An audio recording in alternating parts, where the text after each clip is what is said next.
이제 어느덧 우리 12월 마지막 달을 맞이했습니다.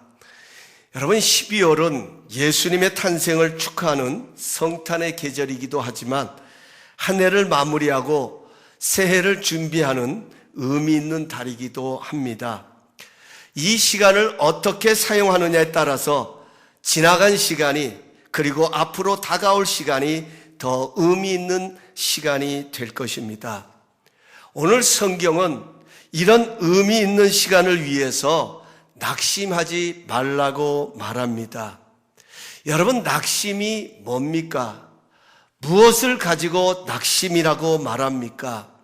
한문으로 보면 떨어질 락, 마음심을 사용해서 떨어진 마음이다, 이렇게 표현하고 있습니다. 다시 말씀드리면 뜻대로 되지 않아 의욕을 잃어버리고 가치와 의미를 상실한 지친 마음을 가리켜서 낙심이다, 이렇게 표현합니다. 오늘 성경을 보면 믿음의 사람도 낙심할 때가 있다고 말합니다. 여러분, 믿음과 낙심은 어울리지 않는 말입니다. 그런데 성경은 믿음의 사람들도 낙심할 때가 있다고 말합니다. 그 낙심이 어떤 낙심일까요? 우리 9절 말씀을 다시 한번 읽어보도록 하겠습니다. 우리 9절을 다시 읽습니다. 시작. 우리가 선을 행하되 낙심하지 말지니 포기하지 않으면 때가 이름에 거두리라. 아멘. 선을 행하다가 얻는 낙심이 있다는 것입니다. 아니, 선을 행했는데 열매가 보이지 않는 낙심입니다. 분명히 좋은 의도로 시작했는데 전혀 엉뚱한 반응이 찾아올 때가 있다는 것입니다. 어렵고 힘들 때 용기를 내라고 도와주었는데 오히려 그 사람이 그 도움을 몰라주고 또 나로 하여금 어렵게 할 때가 있다는 것입니다. 뿐만 아닙니다. 내 삶의 변화를 위해서, 내 남편의 더 좋아지는 모습을 위해서, 내 자신의 성장을 위해서, 내 자녀를 위해서 나름대로 열심히 살았는데 별반 달라진 것은 없고 같은 일만 반복되는 것 같습니다. 그러다 보니 차츰 열의가 사라집니다. 어떤 의욕이나 의미를 갖지 못합니다. 그냥 버티고 있는 그런 자신의 모습이 더 피곤하게만 느껴질 때가 있다는 것입니다. 이런 낙심이 자리를 잡으면 기도할 힘도 소진됩니다. 이런 낙심이 자리를 잡으면 본인도 모르게 신앙이 삶이 되는 것이 아니라, 신앙이 중심이 되는 것이 아니라 어느덧 형식적인 그런 신앙으로 바뀌는 것을 경험할 때가 있다는 것입니다.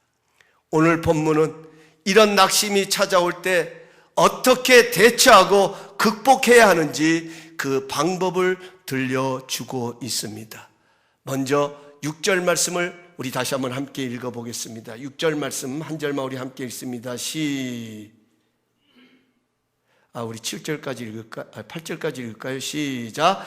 가르침을 받는 자는 말씀을 가르치는 자와 모든 좋은 것을 함께하라. 아멘. 여기까지만 하겠습니다. 6절까지 한 절만. 여기 6절에 가서 보면 말씀을 받는 자는 말씀을 가르친 자와 모든 좋은 것을 함께하라. 첫 번째로 낙심이 찾아올 때 어떻게 해야 되느냐? 모든 좋은 것을 함께하라, 이렇게 가르치고 있습니다. 이 말의 배경을 본다면, 이 갈라디아서가 왜 쓰여졌는지 그 배경을 보면 이 말씀을 이해할 수가 있습니다.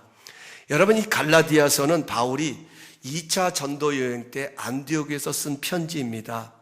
바울은 1차 전도 여행을 떠나면서 바나바와 함께 갈릴리아에 이르러서 더베, 루스드라, 이고니온, 비시디아 등 이런 지방으로 점점 옮겨지면서 교회를 세워갔습니다. 그리고 3년 뒤에 AD 49년경에 2차 전도 여행을 하면서 다시 갈라디아 교회를 방문했을 때에 그 교회를 방문해 보니 그 교회 안에는 예수만 믿으면 되는 것이 아니고 율법과 할례를 함께 행해야 완전한 구원을 얻을 수 있다는 거짓된 교리를 가르치는 교직 교사들의 미혹이 교회 속에 스며들고 있는 것을 발견하게 됩니다. 그래서 사도 바울은 다시 안디옥으로 돌아가자마자 갈라디아 교회의 사정을 생각하면서 성령의 감동하심을 따라 붓을 들어 편지를 쓰게 된 것이 바로 이 갈라디아서입니다. 갈라디아 교회는 신앙에 흔들림이 없는 교회가 아니었습니다. 하나님의 말씀을 전한다고 해서 척척 열매를 맺고 그 신앙이 든든하게 자라가는 것은 아니었습니다. 그런 복음이 전해짐에도 불구하고 허탄한 것에 뜻을 두는 그러한 무리들도 있었습니다. 이런 모습들이 교회 안에 스며들면서 교회는 점점 어려워지고 낙심을 가져다주는 그런 모습들이 일어났습니다. 바울은 그러기에 그런 교회를 향하여서, 그런 성도들을 향하여 오늘도 그런 가운데서 믿음 지키기를 쉬지 않는 그런 성도들을 향하여서 이렇게 권면하고 있는 것입니다.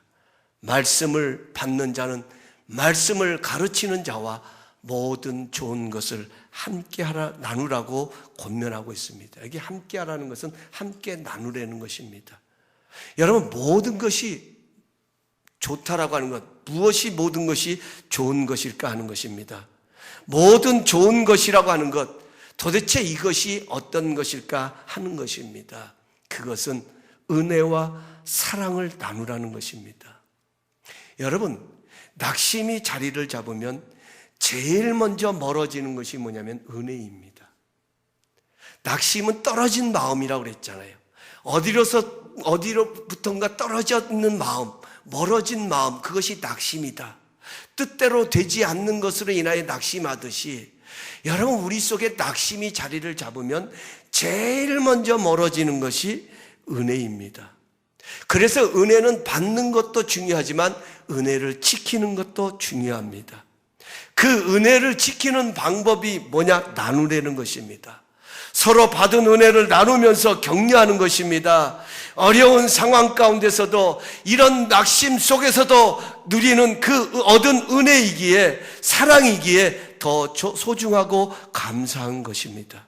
그래서 나누는 것입니다. 내가 가진 물질, 내가 입은 은혜를 사랑으로 나누면서 서로 격려하고 붙들어 주는 것, 붙들어 주라는 것이 바로 바울의 권면입니다. 이런 일이 가장 왕성하게 일어난 교회가 바로 사도행전에 나오는 초대교회입니다. 초대교회는 환난과 핍박 가운데 세워진 교회입니다. 평안 가운데 세워진 교회가 아닙니다. 그저 저절로 세워진 교회도 아닙니다. 환난과 어려움 가운데 세워진 교회입니다. 상황을 보면 낙심투성입니다. 두려움과 절망 그 자체입니다. 그러나 그들은 날마다 모여서 말씀을 나누고 사랑을 나누며 기도하기를 힘쓰며 그런 가운데서도 교회는 더 든든히 세워질 수 있었습니다. 사랑하는 성도 여러분, 정말 우리 다감사교회가 이렇게 좋은 교회가 될 수 있기를 간절히 소망합니다. 좋은 것을 함께하는 그런 좋은 교회가 될 수 있기를 예수님의 이름으로 축복합니다. 어렵지만, 힘들지만 그런 가운데서도 내게 있는 것을 나누는 그 나눔이 낙심에서 나를 지킬 뿐만 아니라 또 다른 믿음의 동역자들에게 힘이 되고 용기가 된다는 사실을 믿으시기 바랍니다. 우리 교회가 목장이 지금 진행되고 있습니다. 우리 교회 목장이 이런 나눔의 현장이 되기를 소망합니다. 낙심되었던 자가 그 목장에 참여해서 낙심을 극복하는 그런 사랑의 현장이 되기를 원합니다. 그러기 위해서는 우리가 나눔을 소중히 여기고 최선을 다해 동참해야 된다는 거예요. 적극적으로 참여해야 된다는 거예요. 여러분, 우리가 나누는 그 나눔이 그저 내 삶에 있는 것을 가지고 그저 질문에 의해서 답변하는 그런 나눔 정도가 아니라 오히려 그 나누는 그 순간에 하나님께서 그 나눔 속에 함께 하셔서 낙심할 수밖에 없고 절망할 수밖에 없고 힘들어할 수밖에 없는 그 상황 속에 다시금 하나님의 은혜를 나누는 그 장면, 그 순간을 통해서 내 자신을 낙심으로부터 지킬 뿐만 아니라 그 이야기를 듣는 다른 믿음의 동역자들도 그 이야기를 들으면서 힘을 얻는 거예요. 용기를 얻는 거예요. 다시 한번 새로운 꿈도 가질 수 있고 소망을 얻을 수 있다는 것입니다. 여러분, 은혜를 나누면 은혜가 임합니다. 사랑을 나누면 그곳이 행복의 동산이 되는 것입니다. 감사를 나누면 그것에 또 다른 감사가 넘치게 되는 것입니다. 이것이 좋은 것을 함께 나눌 때 주어지는 축복이 되는 거예요. 물론 여기 말씀을 받는 자는 말씀을 가르치는 자와 모든 좋은 것을 함께 하라는 말은 말씀을 가르치는 자를 존경하고 그를 경외하고 그를 따르라는 말도 되겠지만, 그러나 엄밀하게 보면 이 모든 것들은 나누라는 뜻이에요. 바울이 이것을 가리키는 것은 내가 낙심할 수밖에 없는 이런 상황이 찾아올 때 좋은 믿음의 동역자들, 우리와 함께하는 그들과 함께 내 삶을 나누고 그 삶을 고백할 때 그 낙심에서 나를 지킬 수 있다, 이렇게 교훈하고 있는 것입니다. 우리 교회가, 우리 목장이 모든 좋은 것을 함께함으로 낙심을 극복하는 은혜의 자리가 될 수 있기를 간절히 소망하는 겁니다. 두 번째로, 동기의 소중함을 붙들으려는 거예요. 여기 동기라는 말은 모티브라는 말이에요. 영어로 모티브. 동기의 소중함을 붙들라. 여러분 7절 8절 우리 한번 읽어보십시다. 7절 8절 시작. 스스로 속이지 말라. 하나님은 업신여김을 받지 아니하시나니 사람이 무엇으로 심든지 그대로 거두리라. 자기의 육체를 위하여 심는 자는 육체로부터 썩어질 것을 거두고 성령을 위하여 심는 자는 성령으로부터 영생을 거두리라. 아멘. 여기 중요한 것은 사람이 무엇으로 심든지 그대로 거두리라.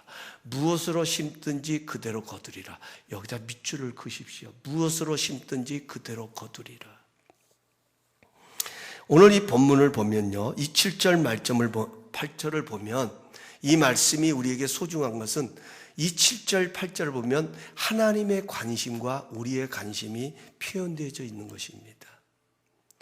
여러분, 우리의 관심은 열매입니다.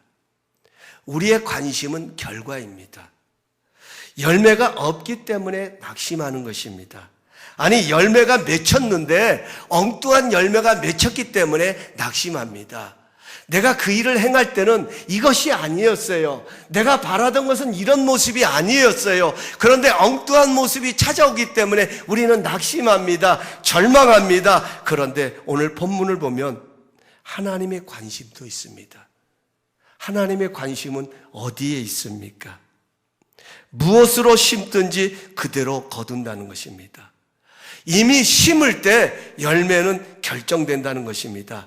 육체를 위하여 심으면 육체로부터 썩어질 것을 거두고 성령을 위하여 심는 자는 성령으로부터 영생을 거둔다고 말씀하고 있습니다. 하나님은 열매도 중요시 하시지만 그 열매보다도 동기를 중요시 하신다 하는 거예요. 동기를 하나님은 더 소중히 여기신다 하는 것입니다. 사랑하는 성도 여러분, 심는 대로 거두는 것은 하나님의 법칙입니다. 그래서 성경은 단호하게 악인의 형통을 부러워하지 말라라고 가르칩니다. 잠언 24장 1절에 가서 보면 너는 악인의 형통함을 부러워하지 말며 그와 함께 있으려고 하지도 말지어다. 무슨 말입니까? 악인이 형통하고 되는 것 같지만 그것은 가짜라는 거예요. 여러분, 그 악인이 악한 것을 심었는데도 못된 짓거리만 하는데도 잘 되는 것 같지만 여러분, 거기에 속지 말라라고 말씀합니다. 여러분, 요즘 세상에 진짜 같은 가짜가 얼마나 많습니까? 명품 하나도요, 요즘은요 진짜와 가짜를 참 구별하기 힘들다고 말합니다. 그런데 그 진짜와 가짜를 구별하는 방법이 있대죠. 재밌는 이야기입니다만은, 비 오는 날 머리에 비 안 맞으려고 가방을 머리에 얹고 가면 그건 가짜라는 것이죠. 그러나 비가 오는데, 비가 오면도 불구하고 그 가방이 비 젖지 않게 가슴에 품고 가면 그건 진짜라는 거예요. 그게 명품이라는 것입니다. 그렇습니다. 낙심은 열매만을 놓고 평가하기 때문에 찾아오는 것입니다. 성경은 지금 그걸 말하는 거예요. 열매만 놓고 평가하기 때문에 낙심이 찾아온다는 것입니다. 그러나 하나님께서는 먼저 동기를 더듬어 가보려는 겁니다. 요한계시록에 말씀하시는 것처럼 너희가 어디서 떨어졌는지 너희가 자세히 주의하여 너희 첫사랑을 회복하라는 말씀처럼 하나님께서는 동기를 중요시 여기라고 말씀하고 있습니다. 사랑하는 성도 여러분, 우리가 좋은 의도로 했는데 그렇지 못한 결과가 나타날 때가 얼마나 많습니까? 그 사람 잘 되라고, 그 사람 복 받으라고 전도하고 때로는 도와주기도 하는데 고마워하기보다는 오히려 예상치 못한 말로 힘들게 하고 생각지 못한 행동으로 어렵게 할 때가 많습니다. 그러나 그것이 선한 행동이라면 낙심하지 말라라고 성경은 말합니다. 오히려 계속해서 그 선을 행하라고 말합니다. 왜냐하면 하나님은 동기를 중요하게 여기시기 때문입니다. 하나님은 사람이 무엇으로 심든지 그대로 거두게 하십니다. 열매는 반드시 하나님 손에서 나오는 것입니다. 하나님이 좋게 보시고 하나님이 아름답게 보셨다면 여러분, 우리는 그것으로 된 것이 아닐까 하는 것입니다. 하나님이 아름답게 보신다면 여러분 된 거예요. 하나님은 그 일을 통하여 기뻐 받으시는 거예요. 우리가 이따 저따 이야기할 것 아니에요. 그러나 우리가 동기를 돌아볼 때 연약함이 있고 부족함이 있고 나약함이 있다면 여러분, 우리는 그 동기를, 그 자세를 새롭게 심어야 할 것입니다. 다시 갈아엎어야 할 것입니다. 그래야 좋은 열매를 맺게 될 것입니다. 낙심은 절대로 우리로 하여금 낙심의 자리에 머물게 하는 것이 아니라 오히려 우리로 하여금 유익하게 만들어가는 것, 이것이 낙심의 또한 우리에게 또 다른 은혜의 통로가 될 수도 있는 것입니다. 세 번째로 오늘 성경에 가서 보면 포기하지 말라라고 말합니다. 9절에 보면 포기하지 아니하면 이라는 존재 조건이 붙습니다. 사람이 낙심이 자리를 잡으면 제일 쉽게 찾아오는 것이 포기입니다. 해봐야 소용이 없다는 생각입니다. 그럼 그렇지 뭐가 달라지겠어 하고 아예 쉽게 포기하기도 합니다. 그러나 기억해야 할 것은 사람이 무엇으로 심든지 그대로 거두리라는 이 말씀을 우리는 주목해야 합니다. 이 말씀은 반드시 심은 것은 거두게 되어 있다는 말입니다. 물론 악한 것을 심었으면 회개의 자리로 돌아와 빨리 포기해야 합니다. 악한 것까지 끝까지 포기하지 않으면 안 됩니다. 악한 것은 빨리 포기해야 합니다. 그러나 선을 행하면 절대로 포기하면 안 됩니다. 왜냐하면 포기하면 아무런 열매를 맺을 수 없다는 것입니다. 여러분, 우리가 기도하는데 그 기도가 쉽게 응답되지 않아 낙심될 때가 얼마나 많습니까? 정말 좋은 결과를 기대하며 애쓰고 힘쓰는 일들이 쉽게 결과로 나타나지 않을 때 얼마나 여러분 힘듭니까? 그때 정말 우리는 낙심이 자리 잡기도 합니다. 그럴 때 오늘 주신 말씀을 생각하면서 우리는 그 결과만을 바라보고 낙심하지 말고 반드시 지금부터 제가 말씀드린 두 가지를 꼭 기억하셔서 여러분, 우리는 포기하면 절대로 안 됩니다. 하나는 선한 일에 대한 자긍심을 가지십시오. 선한 일에 대한 자긍심을 가지려는 거예요. 여기 포기하지 말라는 말은 선을 행하는 일에 자긍심을 가져라.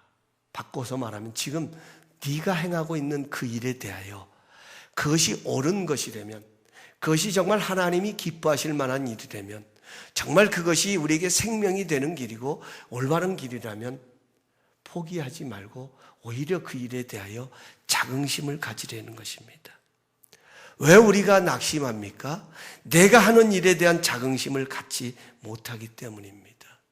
그러나 하나님은 결과보다도 동기를 더 소중하게 여기시기 때문에 내가 이 길이 믿음의 길이라면 내가 어렵고 힘들고 내 눈에 보일 때는 당장 손에 잡히는 것이 없고 내 눈에 보이는 게 없고 내 귀에 들리는 것이 없어도 이것이 하나님 기뻐하시는 길이요 이것이 생명의 길이라면 그 일에 대한 자긍심을 가지려는 거예요. 확신을 가지려는 겁니다. 또 하나는요, 하나님의 선하심을 붙들어야 된다 하는 것입니다. 여러분, 하나님의 말씀을 가서 한번 보십시오. 하나님이 부르시고 하나님이 선택한 사람들, 그 사람들에게 나타났던 모습들을 한번 보십시오. 항상 좋은 반응으로만 나타난 것이 찾아온 것이 아닙니다. 믿음을 가지고 나가지만 항상 그들이 원하는 방향대로만 나타난 것이 아닌 것을 너무나도 많이 발견합니다. 우리가 지난 11조 새벽 기도에도 나누었지만 모세는 하나님의 명령에 따라 바로 앞에 섰지만 전혀 생각지 못한 반응이 찾아왔습니다. 그러나 하나님께서는 계속 설득하시면서 모세로 하여금 진행하게 하십니다. 계속 하나님은 모세를 찾아와서 모세를 설득하시면서 그를 격려하시면서 그를 위로하시면서 오히려 그 일을 계속 진행할 수 있도록 그에게 용기를 북돋아 주십니다. 그리고 거기에 대한 열매를 하나님께서 만들어 가신다 하는 거예요. 이제 우리가 다음 주일 날은 이 부분에 대해서 좀 더 섬세하게 나눌 것입니다. 오늘 성경에 가서도 보면 육체를 위하여 심는 자는 육체로부터 썩어질 것을 거두고 성령을 위하여 심는 자는 성령으로부터 열매를 거둔다는 이 말씀의 의미를 우리가 이제 다음 주일 나누게 되겠지만, 여러분, 중요한 것은 우리 인생은요, 내가 써가는 히스토리가 있어요. 그런가 하면 하나님이 써내려가시는 히스토리가 있다는 겁니다. 이게 다른 거예요. 내 능력으로 살아가는 사람이 있는가 하면 하나님의 은혜로 살아가는 사람들이 있다는 것입니다.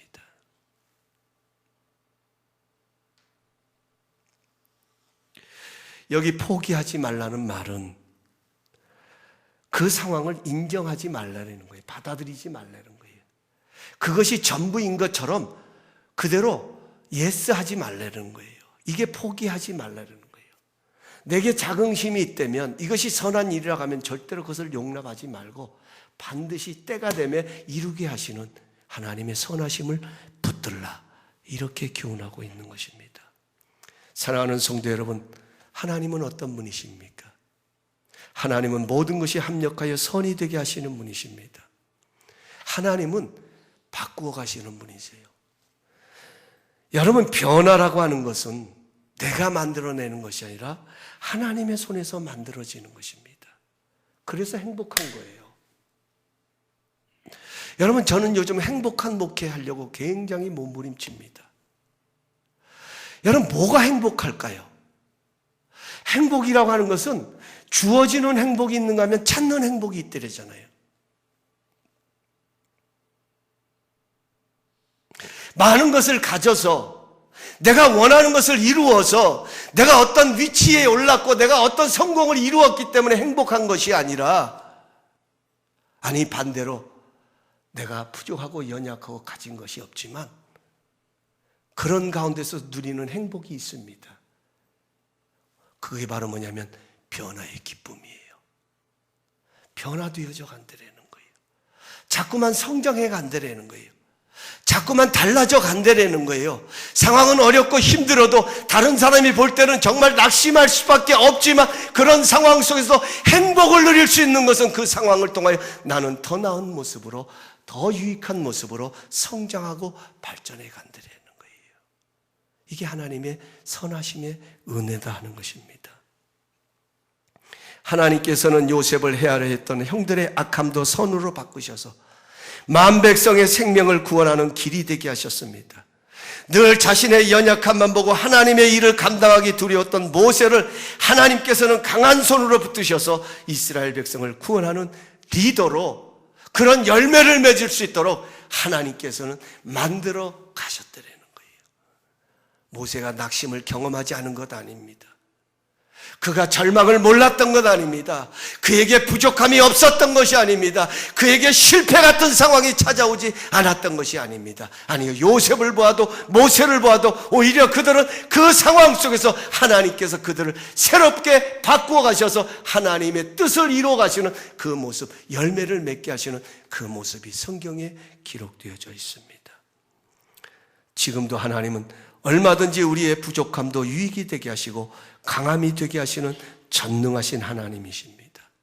안 되면 깨뜨려서라도 하나님이 원하시는 그릇으로 빚으셔서 사용하시는 토기장이 같은 하나님이십니다. 우리는 이런 하나님의 선하심을 맛볼 때 기쁘게 살아갈 수 있습니다. 그러므로 포기하지 말라라고 말합니다. 때가 이르면 반드시 거두게 될 것이라고 성경은 말씀하고 있습니다. 이제 말씀을 맺습니다. 왜 성경은 마음을 지키라고 말할까요? 우리가 지킬 것 중에 왜 더욱 내 마음을 지키라고 강조할까요? 마음은 생명의 근원이기 때문입니다. 마음은 하나님의 복을 담는 샘물과 같은 것입니다. 오늘 본문은 그런 하나님의 선하심의 복을 맛보기 위해서 낙심하지 말라고 말합니다. 낙심을 극복하기 위해서는 믿음의 동역자들과 함께 은혜와 사랑을 나누라는 것입니다. 이것이 낙심에서 나를 지키는 것이라고 가르쳐 주고 있습니다. 또한 동기를 소중하게 여기라고 가르쳐 줍니다. 무엇을 심든지 반드시 거두게 하는 것이 하나님의 법칙이라고 말씀합니다. 그러므로 포기하지 말아야 합니다. 선행의 자긍심을 가지고 포기하지 아니하면 반드시 합력하여 선이 되게 하시는 하나님의 열매를 맛보게 될 것이라고 말씀하고 있습니다. 아무쪼록 선을 행하되 낙심하지 말고 기쁨으로 단을 거두는 그런 승리자들이 될 수 있기를 예수님의 이름으로 축복합니다. 기도하시겠습니다.